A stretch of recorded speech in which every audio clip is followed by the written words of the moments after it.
네, 수업 시작합시다. 지난 시간에 화상 강의로 어디 CIS 잘 쓰죠. 그래요. 네, 대금 지급까지 했고 이제 CISG 나가도록 합시다. 그래요. 중간고사 때 시험 문제 많이 나옵니다. 많이 공부하세요. CISG.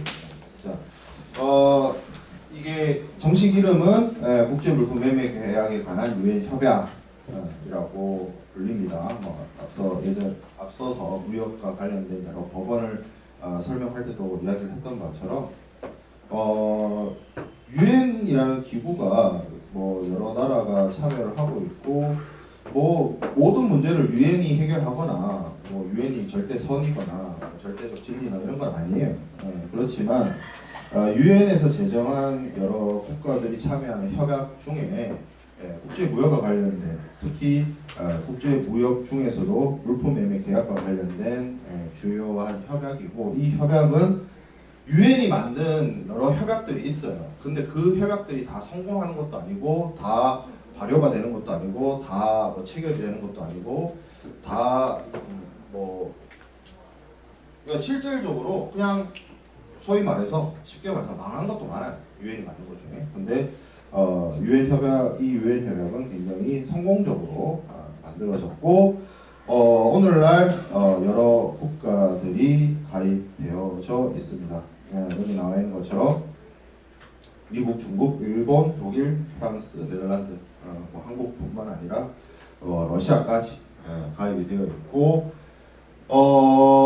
주요 미가입국 중에 영국이나 인도나 남아공이 있는데, 이 나라들 특징은 예전에 영국이었거나 아니면 영국의 식민지였던 영연방 국가들 중에 몇 개 국가들이 미가입되어 있는 상태입니다. 그 이유는 뒤에서도 얘기를 하겠지만 아무래도 자국 법하고 이 유엔 협약에서 추구하는 어떤 법리나 내용들이 좀 맞지 않아서 그런 어떤 가입을 거절한 상황, 아마 향후에도 가입하지 않을 가능성이 커요. 자, 구성을 좀 살펴볼게요. 총 101조로 되어 있습니다. 101조로 되어 있고 총 4편으로 되어 있는데 1편부터 시작을 하면 1편의 1장부터 적용 범위가 나오고요. 총칙이 나옵니다. 그러니까 이 협약은 어떻게 적용해야 된다. 이 협약은 뭐에 적용한다. 이 협약은 뭐에 적용하지 않는다. 이런 얘기들을 쭉 하고요. 계약의 성립이 14조부터 24조에 있는데 이 계약의 성립에 있는 내용들이 청약과 승낙에 대한 내용. 그래서 여러분들이 무역학 개론이나 국제상무론 때 배웠던 청약, 승낙과 관련된 내용들이 다 여기서 오는 겁니다. 이 내용들을 다시 한번 만나볼 수가 있어요. 앞면에 있는 내용들이 많을 거예요. 14조부터 24조까지는. 자, 그 다음에 제3편이 물품의 매매이자 계약 이행과 관련된 부분인데, 우리가 지난주하고 사전 강의에서 배웠던 매도인은 물품을 인도하고 소유권 넘겨주고 서류 넘겨주고, 매수인은 물품을 인수하고 대금 지급을 하고, 마찬가지로 매도인은 뭘 해야 되고 매수인은 뭘 해야 되는지에 대해서 나와 있습니다. 그리고 이 CISG에 있는 내용 중에 좀 큰 부분을 차지하고 중요한 내용 중에 뭐가 있냐면 매도인의 의무가 있잖아요. 근데 매도인의 의무는 매매 계약에 따라서 계약에 의해서 법적인 효력을 가졌죠. 채권 채무 관계를 형성을 했죠. 우리가 그 얘기는 지난 시간에 많이 했죠. 그래서 매도인은 계약을 체결하면 계약에 따른 의무로서 자기의 할 일을 다 해야 되는데 자기의 할 일을 안 했어. 그러면 계약 위반이 됐죠. 그럼 매도인이 계약을 위반했을 때 매수인은 어떤 식으로 그것을 구제받을 수 있느냐, 해결할 수 있느냐에 대한 부분이 여기 나와요. 매도인의 계약 위반에 대한 구제. 그리고 마찬가지로 매수인의 의무가 있죠. 대표적으로 돈 주는 거하고 물품 받는 게 있죠. 그거와 관련돼서 이걸 해야 되는데 이걸 안 했을 때 어떻게 해결할 것인가에 대한 내용이 나옵니다. 그 뒤에. 그 다음에 위험의 이전. 우리 위험의 이전 지난 시간에 배웠어요. 뭐였죠? 가장 기억에 남는 거. 물건 주인인 사람이 박살나면 제일 아쉽다. 그래서 소유자가 위험의 부담자다. 그런 내용 배웠던 기억이 있을까요? 그거와 관련해서 CISG 규정이 있습니다. 자, 그 다음에 그 외에 이제 여러 가지 손해배상을 그러니까 상대방이 계약 위반을 했어. 그래서 손해배상을 청구해야 돼. 손해배상 청구 어떻게 할 건데? 부터 시작해서 만약에 대금을 줬는데 대금을 회수해야 돼. 그럼 이자 어떻게 계산할 건데? 계약 이행을 무조건 강제할 수 있느냐? 면책을 부여할 수 있는 상황이 있지 않느냐? 뭐 면책이라든지 아니면 계약의 해제라든지 그 외에 여러 가지 규정들이 여기 제5장 3편의 제5장의 규정이 나옵니다.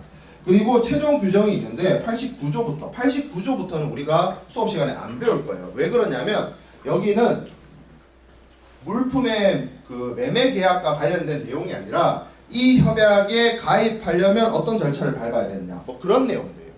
네, 그런 협약의 효력이나 뭐 협약의 일부 내용의 유보라든지 그런 내용들이 담겨져 있기 때문에 물품 매매 계약의 어떤 법적인 효과하고는 조금 상관이 없습니다. 그래서 수업 시간에 다루진 않을 거예요. 그래서 수업 시간에 다루는 내용은 1조부터 제88조까지. 예. 자, 그러면 이 CISG를 우리가 공부를 할 건데 왜 해야 되느냐? 이 협약이 중요한 특징들은 뭐냐? 제가 수업 시간에 앞에서 뭐 매매 계약의 이행이라든지 계약의 성립이라든지 그런 것들을 얘기를 하면서 끊임없이 인용했던 법규가 있습니다. 그거는 SGA라고 하는 영국 물품 매매법이에요. 그 법은 물론 오랜 기간 동안 국제 무역에 있어서 물품 매매 계약에 있어서 하나의 어떤 법원으로서 되게 큰 역할을 했고 영향력이 있고 레퍼런스가 되지만 그건 언제까지나 어디까지나 한 특정한 국가의 법이에요. 근데 CIS는 안 그렇다는 거죠. 안 그렇다는 거죠. 어떤 특정한 국가의 법이 아니라 서로 다른 법체계 국가들이 공용으로 쓸 수 있는 하나의 물품 매매 계약을 위한 어떤 규율이라는 게 있습니다. 그래서 이 협약을 만들 때 영미법과 가장 첫 번째로 영미법과 대륙법을 적절한 조화를 했습니다. 뭐 여러분들 제가 가끔씩 얘기했던 것처럼 영국과 그 법체계를 비슷하게 가져가고 있는 뭐 미국이라든지 그런 국가들이 있고 대륙법계 국가들이 있다. 프랑스, 독일, 일본, 한국 이런 국가들이 있는데 법체계가 상이합니다. 기본적으로 철저하게 법률의 내용에 따라서 법의 판단을 하는 그런 국가들, 대륙법계 국가가 있고 뭐 판례 중심주의라든지 아니면 배심원제라든지 뭐 이런 것들로 이루어진 영미법계가 있습니다. 그래서 이 상이한 법체계에 적절한 절충을 했는데 뭐 제가 강의 자료니까 적절한 절충이라는 표현을 썼지만 그냥 섞어놓은 거야 그냥 섞어놨어 그냥. 그래서 어느 정도 대륙법계 국가도 영미법계 국가도 포용할 수 있을지 그러니까 뭐 다 수용되지 않을까라는 차원에서 이렇게 했는데 뭐 완벽한 게 이루어지진 않았어요. 어쨌든 자 그리고 이게 결국에는 이 영미법과 대륙법을 타협을 해야만 했던 이유는 뭐냐면 유엔에 수많은 회원국들이 있습니다. 뭐 200개 가까운 회원국들이 있고 뭐 그 국가들이 어떤 국가가 다른 국가에 영향을 줘서 법률의 형태나 내용이나 이런 것들이 비슷한 국가는 있어요. 비슷한 국가는 있지만 내용들이 파다하게 다르거나 아니면 그 나라의 상황이나 사정이나 정치 체계나 철학이나 국민의 정서나 교육 수준이나 이런 거에 따라서 아니면 경제적 상황에 따라서 각 국가마다 유엔의 수많은 국가들의 상황에 따라서 법 체계가 다 달라요. 똑같지 않단 말이에요. 그러면 만약에 유엔 협약이라고 해가지고 딱 만들었을 때 이게 그 특정한 국가의 법과 상충되거나 충돌되거나 하면 그 국가는 이 유엔 협약을 쓰지 않을 겁니다. 그러니까 그걸 가장 걱정했어요. 이 CISG를 만든 사람들이. 그래서 여기 나와 있는 것처럼 영미법과 대륙법을 적절하게 조화를 했고 그리고 밑줄 쳐져 있는 것처럼 이게 중요해요. 소유권 이전에 관한 구체적 규정이 없어요. 우리가 앞선 시간에 매도인의 역할 중에 내가 매매를 하고 물품을 파는 사람이기 때문에 제가 강조를 했죠. 내가 물품을 파는 사람이니까 내 물건을 사가는 사람한테 소유권을 넘겨주는 건 너무나 당연한 거야. 매매가 이루어지면 나한테 있던 소유권이 저 사람한테 가는 게 너무나 당연한 거야. 근데 소유권이 어떻게 넘어가느냐는 거야. 근데 이게 각 나라마다 법체계가 상이하다. 이걸 통일시키기도 어렵고 어떤 방식을 선택을 했을 때 그러한 방식이 아닌 나라들이 수용하기도 어렵다. 왜냐하면 유엔 협약 때문에 자국의 법을 혹은 그 법리를 혹은 그 판례를 바꿔야 되는데 그게 되냐 이거죠. 안 된다. 그래서 소유권 이전에 대해서는 구체적 규정이 없습니다. 그냥 던져만 놔요. 매도인이 매수인에게 소유권을 이전해야 된다. 끝. 그 내용밖에 없어. 그 내용밖에 없어. 어떻게 how가 없어. 그 알아서 해. 그럼 어떻게 알아서 합니까? 당사자 자치 원칙으로. 당사자들이 소유권 이전에 관한 법리를 만듭니까? 아니지. 그래서 필요한 게 뭐야? 한 2주 전에 배웠어. 중거법. 그럼 그 국가 중거법에 따라서 그 국가의 법령이 정한 소유권 이전에 관련 법이 있을 거 아니에요. 그럼 그거에 따라서 넘어가. CISG는 얘기하잖아요. 소유권을 어떻게 넘기라고. 소유권을 넘기라고는 하는데 어떻게는 얘기 안 해줘. 근데 이것뿐만 아니라 CISG를 공부하면 거의 대부분이 이런 식이에요. 뭐 해라 라고 돼 있는데 어떻게는 안 적혀 있어. 어떻게는 그럼 어떻게 해야 돼? 당사자 자치의 원칙에 의해서 정을 하든지 국제사법에 의해서 정하든지 아니면 뭐 무슨 중거법에 의해서 하든지 아니면 국제규칙에 의해서 하든지. 자, 그리고 위험 부담이 분리되어 있습니다. 뭐 요거는 그 소유권 유보, 소유권 이전하고 관련이 되어 있는데 요거는 영국이 입장을 조금 수용을 하긴 했어요. 뭐 요 정도는 체크하면 넘어가면 되고. 자, 포괄적인 법 체계를 구성하고 있다. 포괄적인 체계. 그래서 쉽게 말하면 이 포괄적이다. 두루뭉실하고 좀 표현도 좀 이렇게 분쟁의 여지가 발생하지. 그러니까 그 CISG의 규정 그 영문 텍스트를 좀 보면 좀 명확하고 유도리 있게 좀 쉬운 말로 그렇게 쓰여져 있어요. 그래서 어떤 해석에 어려움이 있다든지 아니면 그거를 반영하는데 어려움이 있다든지 아니면 규정이 너무 스트릭트해서 엄격하거나 경직되어서 그것을 사용하는 사람들이 사용에 어려움을 느끼지 않도록 좀 되어 있습니다. 자, 그다음에 적용 범위. 이것도 중요해요.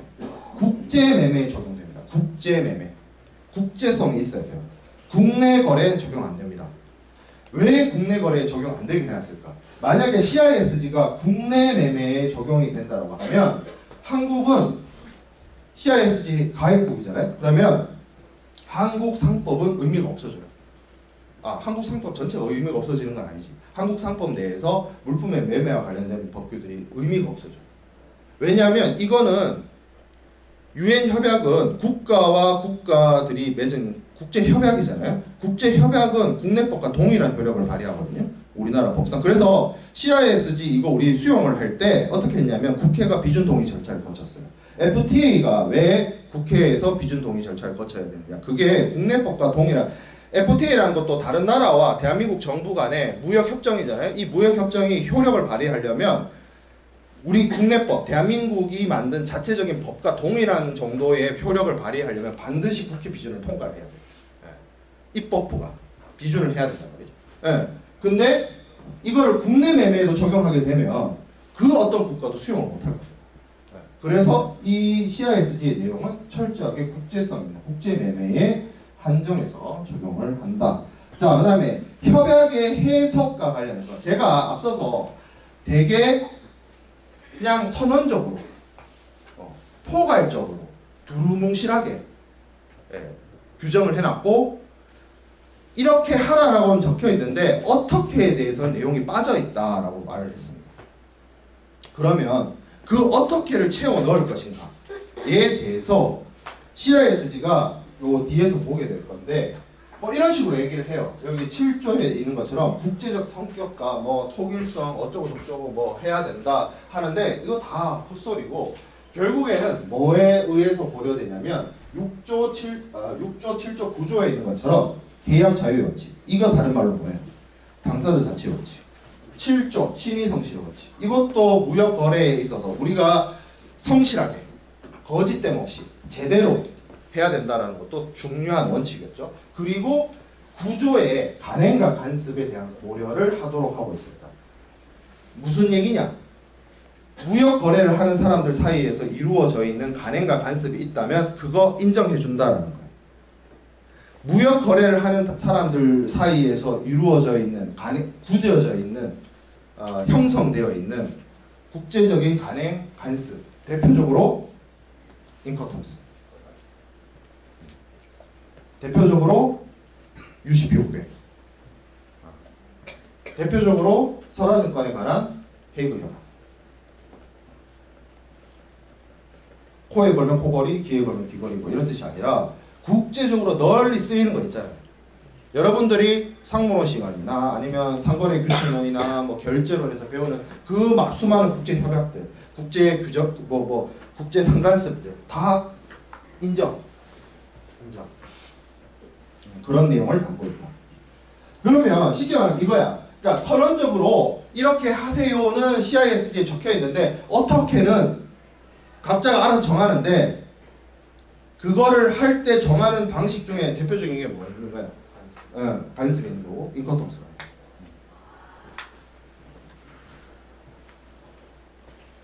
자, 다음에 계약의 성립. 대륙법계는 청약의 구속력, 양립법계는 청약의 구속력을 부정한다 이렇게 되어 있는데 뭐 그래서 이걸 지금 깊게 설명할 게 아니라 왜 그런 거 있었잖아요. 반대 청약 같은 경우에 아니 교차 청약 같은 경우에 효력을 인정하니 많이 사람이 당사자가 죽었을 때 인정하니 많이 그런 걸로 영미법하고 대륙법계가 좀 차이가 있었잖아요. 그래서 계약의 성립에 있어서도 이 구속력을 인정을 하되 이 절충을 한 거예요. 대신 절충적인 입장이라는 게 이런 거야. 경상의 원칙을 수용을 하는데 실질적 변경이 아닌 응답은 승낙으로 간주하는 식으로 조금씩 융통성을 발휘하고 있어요. 자, 여기서 경상의 원칙이라고 하는 건 뭐냐면 청약과 승낙이 무조건적으로 동일하다라는 걸 말해요. 경상이라는 게 미러 이미지, 거울에 비치는 모습이라는 거거든요. 거울에 비치는 모습처럼 청약과 승낙의 내용이 완전히 동일하다는 걸 경상의 원칙이라고 하는데 그렇게 되어 있는 것처럼 보이는데 뒤에 조항에 가보면 이 경상의 원칙을 약간 누그러뜨리는 그런 내용들도 담겨져 있다.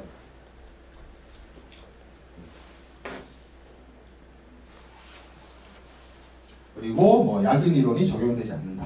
자, 그리고 계약 중심적으로 접근한다.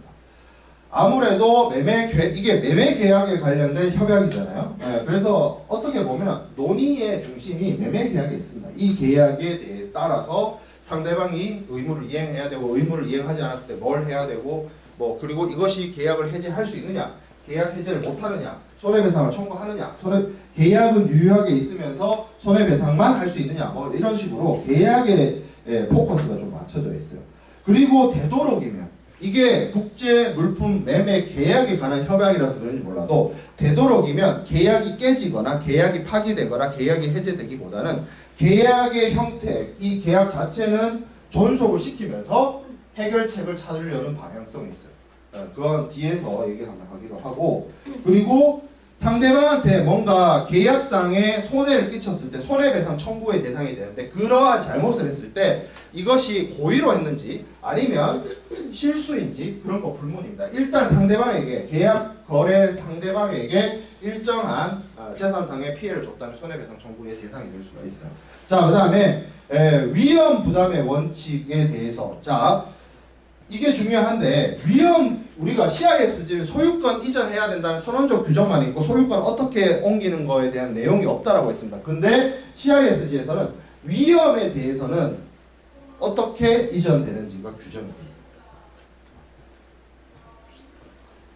소유권 이전은 how를 안 적어놨는데 위험 이전은 how를 적어놨다. 자, 그럼 우리가 지난 시간에 그 얘기를 했죠. 소유권 가진 사람이 소유권을 넘길 때 모두 같이 넘어가는 거예요. 대체적으로 우리가 물건을 소유하고 있는 사람이 그 물건이 박살났을 때 위험 부담을 한다는 전제하에 접근을 해보면 위험이 넘어갔다는 말은 다르게 생각해보면 모두 넘어갔다는 얘기가 될 수 있는 거예요. 추정해 볼 수 있는 거예요. 소유권이 넘어갔으니까 그러니까 위험이 넘어갔다는 말이 소유권이 넘어갔다는 말 아니야? 라고 생각은 해볼 수 있지만 CIS는 절대 그렇게 얘기하지 않습니다. 왜?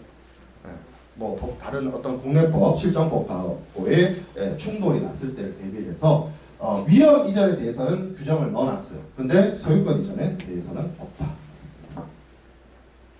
자, 그래서 이런 CISG의 특징들을 좀 살펴보고 1조부터 살펴보도록 하겠습니다. 그래서 제가 협약의 원문이 넣어놨는데 1조의 한국어 번역이 먼저 나오고요. 그리고 영문 번역이 나옵니다. 근데 여기 보면 아티클 1 해가지고 여기 갈로 쳐가지고 협약의 적용 범위 이렇게 있잖아요. 원래대로라고 하면 이거는 그냥 아티클 1이야. 그러니까 한국어로 번역하면 1조예요. 1조. 법률의 1조인데 이 제목 있죠. 제목.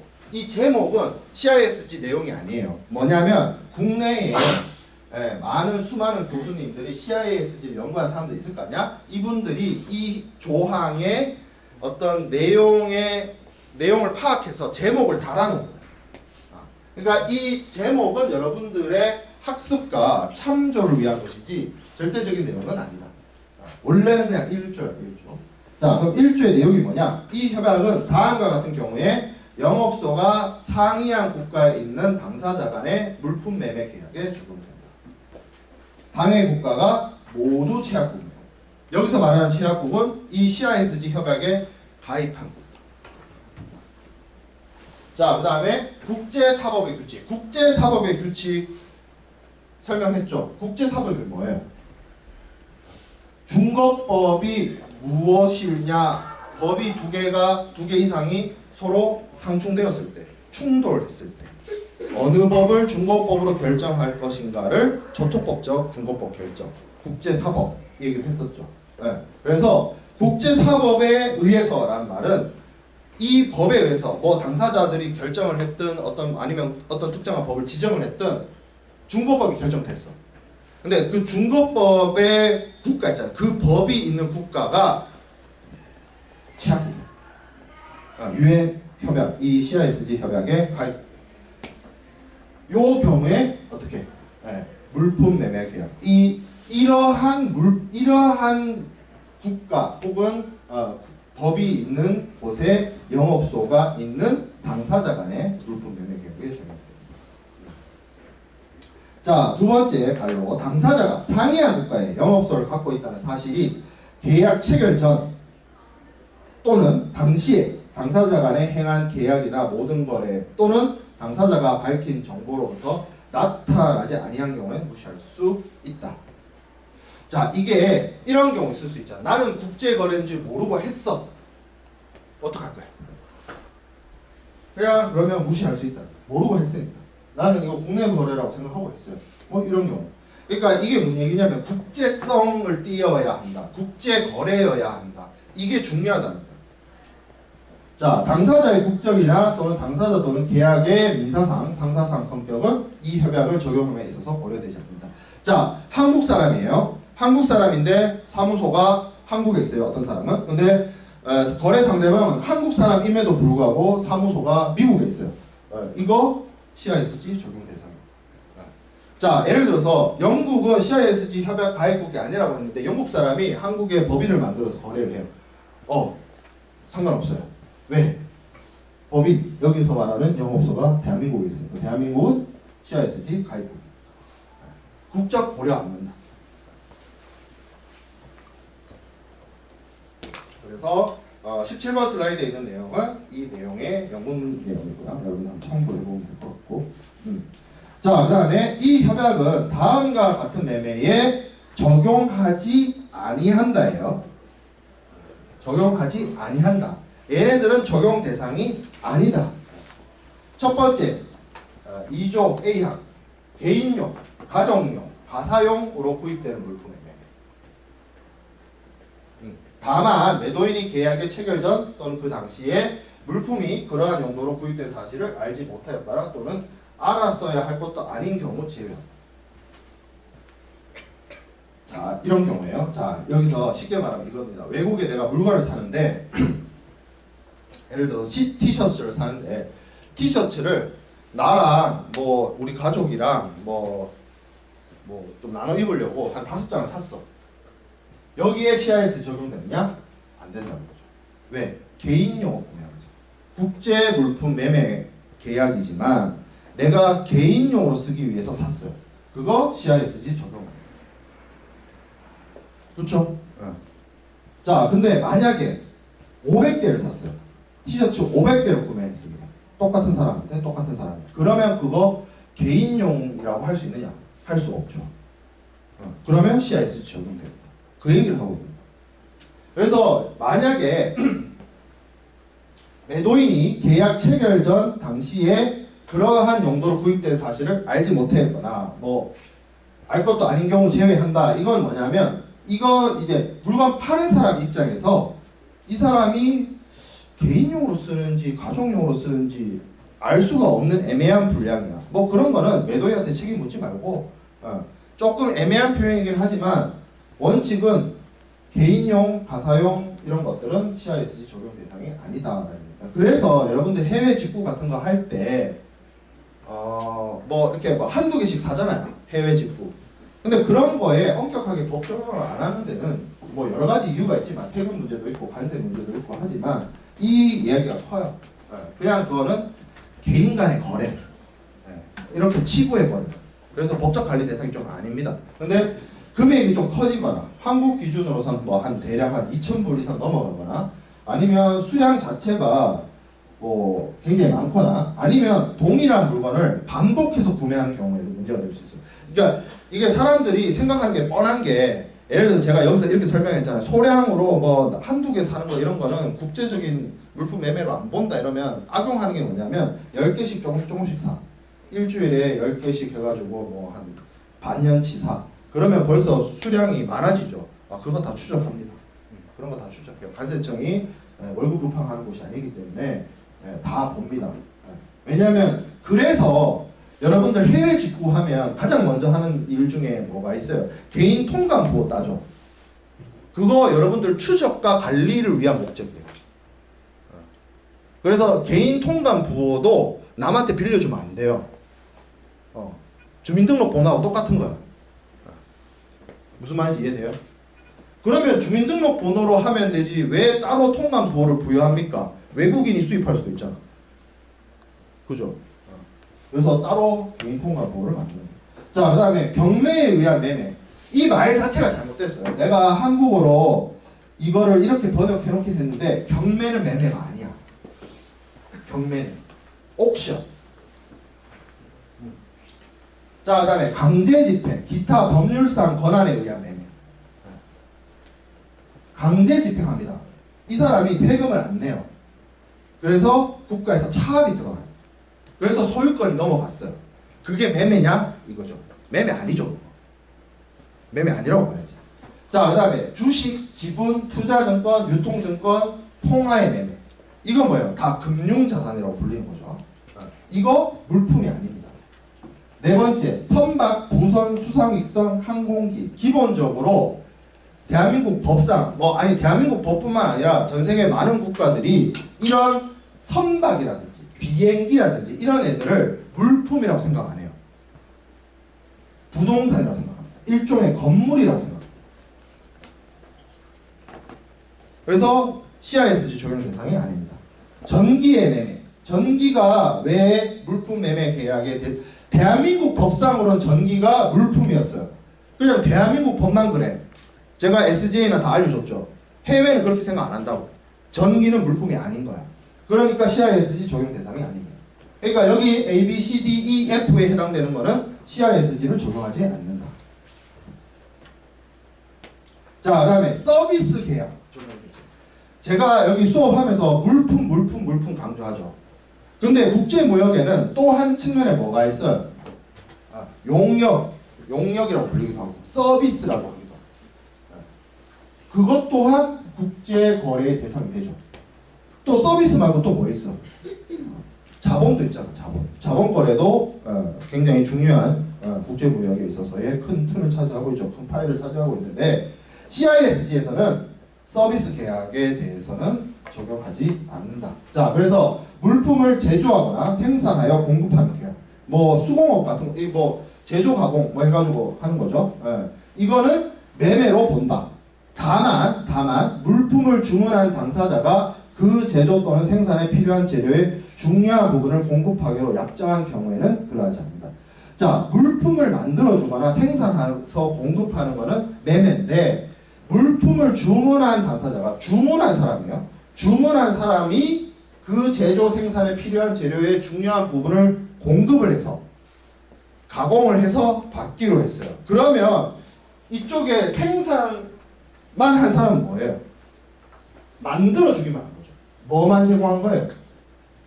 가공이라는 용역만 제공해 주는 거예요. 내가 그러니까 이런 거지. 그 주문자 표시 생산 방식 있죠. OEM이라고 합니다. 그런 것처럼 요 주문하는 쪽에서 원재료 다 준비해가지고 보내, 통으로 보내. 거기서 물품만 만들어서 다시 빼기 돼. 이거 이런 거 이거 적용 안 한다. 자, 그 다음에 이 협약은 물품을 공급하는 당사자 의무 중에서 대부분이 노동, 기타 서비스 공급으로 구성되어 있는 계약의 경우에 적용하지 않는다. 노동계약 적용 안 한다.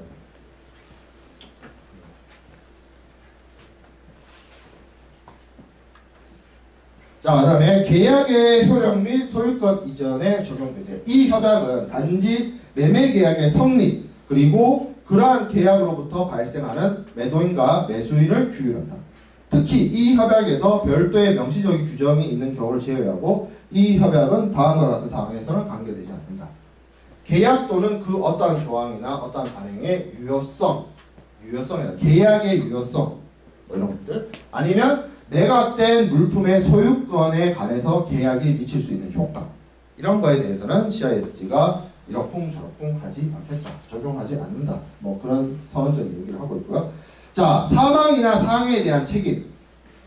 물품에 대해서 뭐 사망이나 물품을 팔았는데 그 물품에 뭔가 문제가 있어서 뭐 예를 들어서 예전에 최근에도 그 이슈가 아직 끝나지 않은 이슈이긴 한데 뭐 예를 들어서 뭐 가습기 사건처럼 물품을 매매를 했는데 그 물품이 사람의 생명이나 뭐 신체나 자유에 뭔가 제약이 간다. 그런 문제에 대해서는 CISG가 관여하지 않겠다. 자, 그 다음에 계약의 당사자는 이 협약의 적용을 배제하거나 또는 제12조에 따라 이 협약의 어느 규정에 관해서는 효력을 감퇴시키거나 변경시킬 수 있다. 자, 이게 되게 플렉서블합니다. 그래서 예를 들어서 한국 사람과 미국 사람이 CISG 적용을 받아야 되는데 한국하고 미국 모두 다 취약국이기 때문에 이 두 사람이 당사자가 합의하면 CISG 우리는 적용 안 해? 할 수 있어요. 그리고 일부만 적용 안 해? 할 수도 있어요. 그렇죠? 적용 배제할 수 있다. 당사자들이 합의하면. 자, 그래서 이 내용들 쭉 살펴보면 자, 적용 범위에 대해서는 용역이나 지식재산권 이런 것들은 CISG의 적용 대상이 아니고 거래 유형은 뭐 경매라든지 강제 집행이라든지 이런 것이 아니라 매매여야 한다. 국제성이 있어야 된다. 자, 그리고 직접 적용하고 간접 적용이 있을 수 있다. 제가 두 나라가 모두 제약국인 경우를 적용이 된다라고 하는데 그렇게 하는 거를 직접 적용이라고 하고요. 직접 적용. 그리고 중거법에 의해서 우리 무역계약, 우리 물품 매매 계약의 중거법은 한국법이야 라고 해서 그 한국법에서 CISG를 효력을 인정하고 있다. 그래서 CISG가 적용이 된다. 그런 방식으로 적용되는 게 간접 적용입니다. 간접 적용. 근데 이 간접 적용 방식 있죠. 그 나라의 영업소를 둬서 CISG를 적용하는 것이 아니라 그 나라의 법을 혹은 그 나라 사람이 자국의 상대방 이런 케이스가 많아. 미국 사람이에요. 미국은 아까 CISG 가입국이라고 했죠. 근데 거래 상대방이 CISG 가입국이 아니야.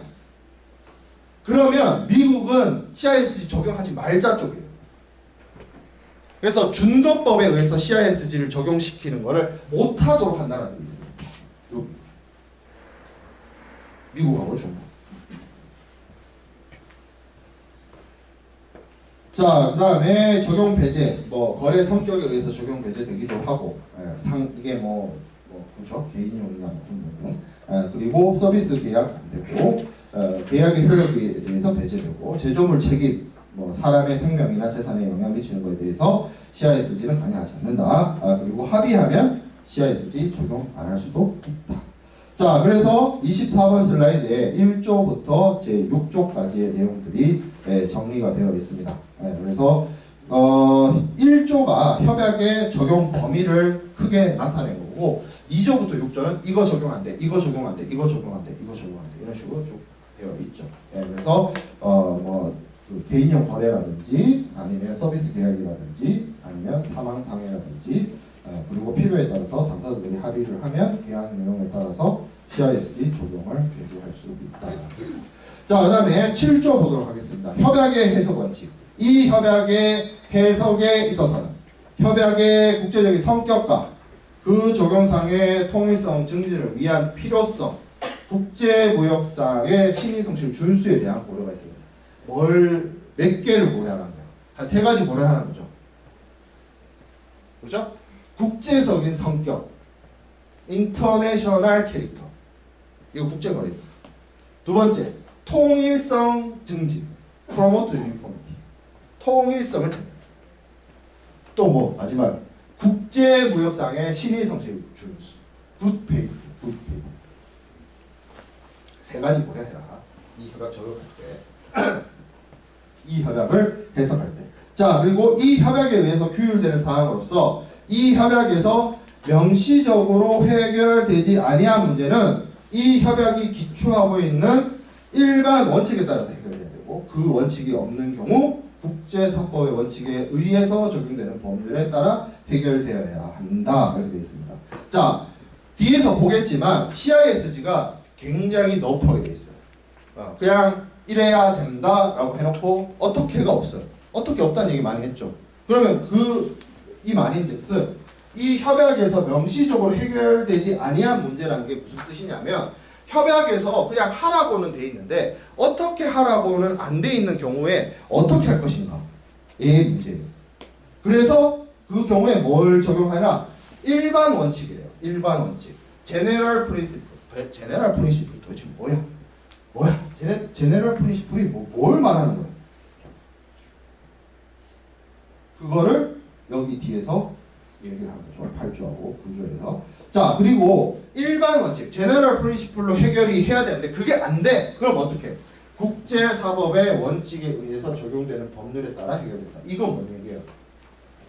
중거법을 의해서 해결한다. 자, 그 다음에 계약의 해석 원칙입니다.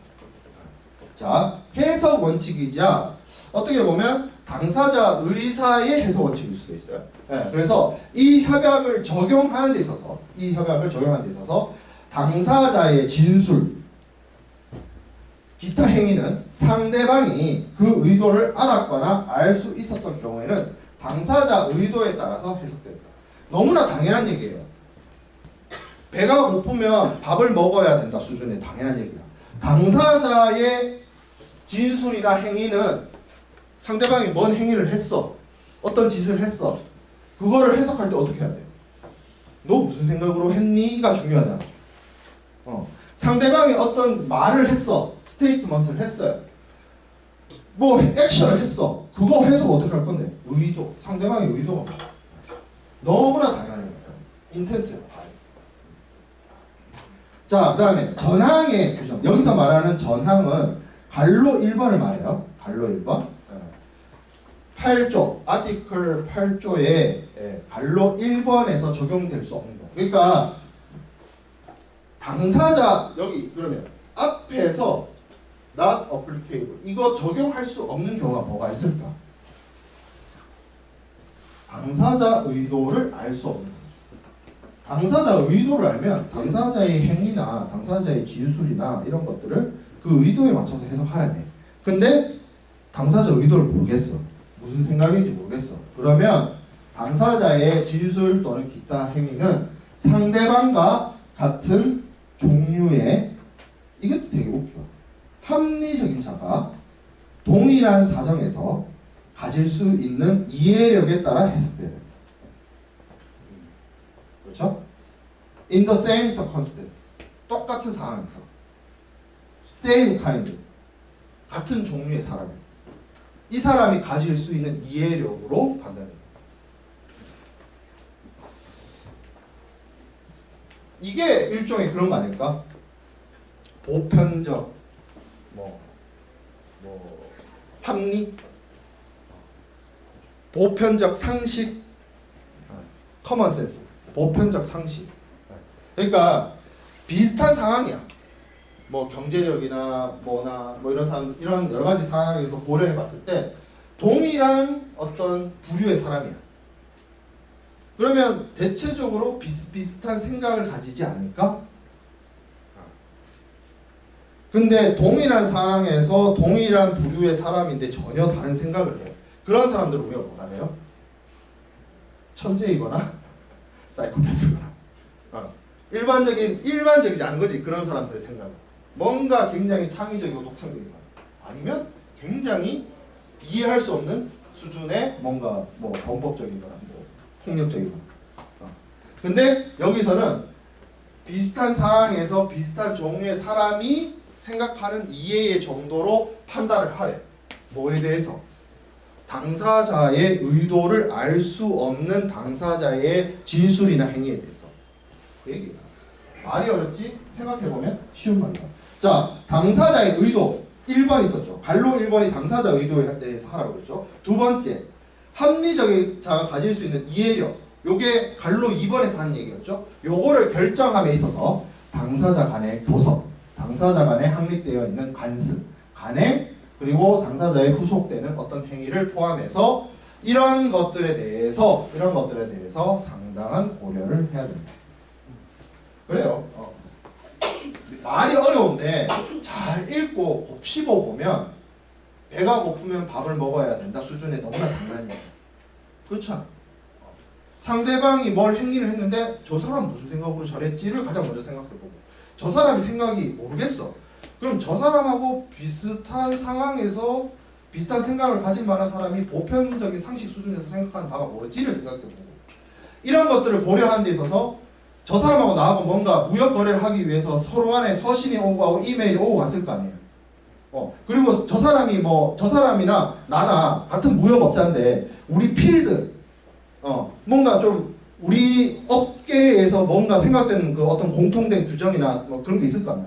그런 것들을 다 고려하라. 자, 그 다음에 간행과 간습의 구속력. 당사자는 그들이 합의한 모든 간행과 당사자 간에 확립되어 있는 모든 간습에 구속된다. 그래서 인커텀스가 정말 뭣도 아닌데 지켜야 돼요. 물론 이것 때문에 지켜야 되는 건 아니에요. 인커텀스를 우리가 계약서에 그 인커텀스 중거문은 있죠. 이 거래의 내용은 인커텀스 2020에 따른다. 이런 문구를 넣고 양 당사자가 계약을 했기 때문에 양 당사자의 법률적 관계에서 있어서는 인커텀스가 하나의 법률적인 효력을 발휘할 수 있는 건데 꼭 그게 아니더라도 CISG를 근거로 해서 계약을 하게 되면 CISG에서 뭐라고 얘기하고 있어? 당사자들이 인커텀스를 쓰기로 합의를 했어. 그러면 그 인커텀스 내용에 후속된다. 바운드입니다. 따라야 된다. 이 얘기를 하고 인커텀스 사실 별거 아니거든요. 인커텀스 만든 주체는 국제상업회의소 ICC예요. 쉽게 말하면 우리나라 상공회의소야. 상공회의소가 무슨 뭐 법률적인 뭐 권한이 있어? 법원도 아니잖아. 상공회의소가 상공회의소 규칙이랍시고 만들어 놓은 거예요. 좀 신하게 말하면. 근데 그거를 왜 우리가 지켜야 돼? 라고 했을 때 뭣도 아니거든.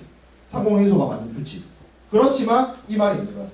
너와 나 사이에 너도 인커텀스 알고 나도 인커텀스 알고 너와 나 사이에 인커텀스 통해서 무역 거래하기로 너도 합의했고 나도 합의했어. 그러면 지켜줘야 돼.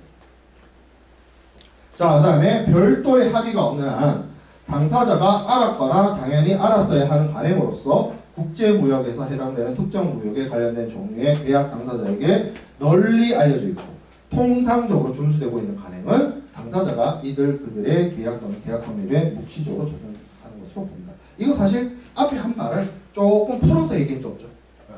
너와 나 사이에 너도 당연히 알아야 되고 야 네가 무역거래 하기로 했으면 이 정도는 알아야 되는 거 아니야?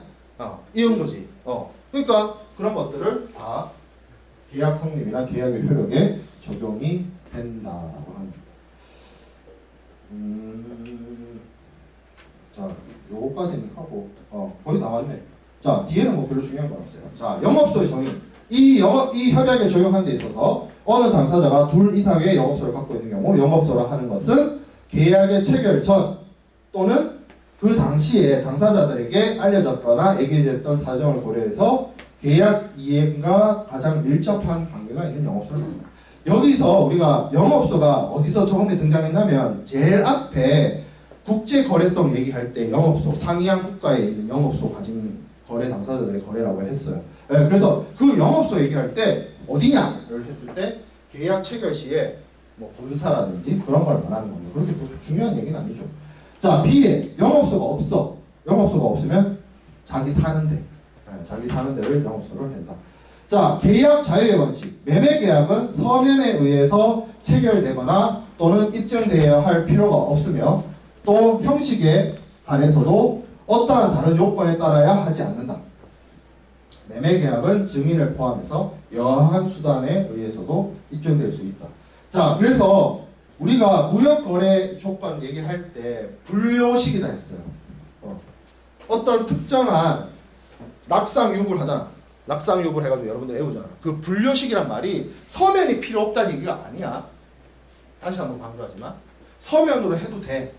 서면으로 안 해도 돼. 구두로 해도 돼. 이메일로 해도 돼.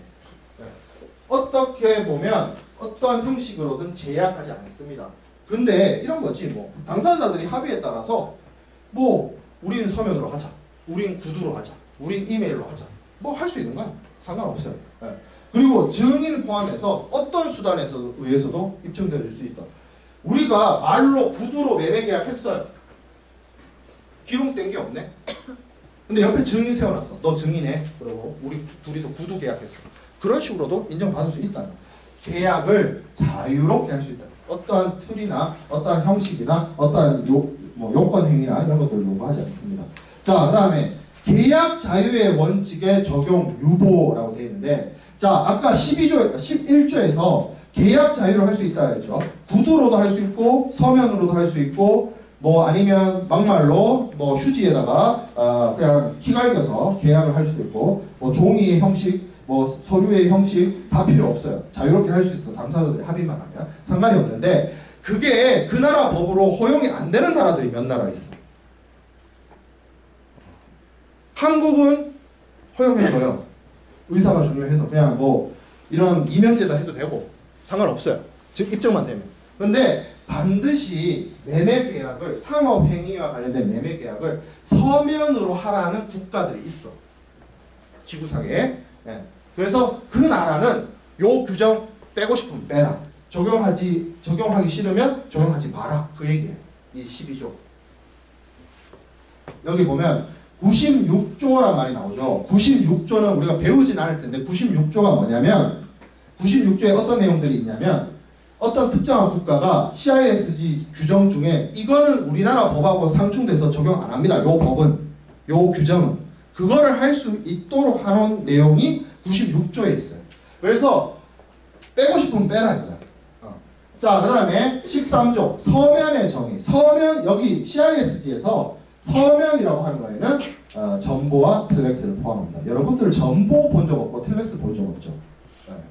그냥 그 네이버 사전에 혹은 뭐 유튜브에 전보가 뭔가 쳐보세요. 앞으로도 쓸 일이 없고 아마 박물관으로 갈 얘기입니다. 왜 그러면 이거 개정이 안 하냐? 이거 만든 시대가 1980년에 만들었습니다. 이메일이 없던 시대였어요. 이메일이 있던 시대에 만들었으면 여기 뭐가 포함됐겠어? 이메일도 포함됐겠지. 그렇다라는 거죠. 자, 그래서 계약의 해석 협약의 해석 원칙 관련해서 국제성, 통일성, 신의성실 고려해야 되고 뭐 그 협약에 없는 내용들을 우리가 판단하는 데 있어서 협약의 일반 원칙하고 중거법을 통해서 해석을 하는데 일반 원칙을 적용하는 데 있어서 의도, 당사자 의도 이런 거 중요하다. 그리고 당사자들 사이에서 적용되거나 널리 알려져 있거나 확립되어 있는 간행과 간습이 있어서 중요하다. 그 정도로 배우겠습니다. 자, 그래서 오늘은 여기까지 하고 15조부터는 15조가 아니라 14조 계약의 성립과 계약의 성립에 대해서는 우리가 사전제작 강의에서 마치도록 하겠습니다. 오늘은 출석 안 부를게. 다음 주.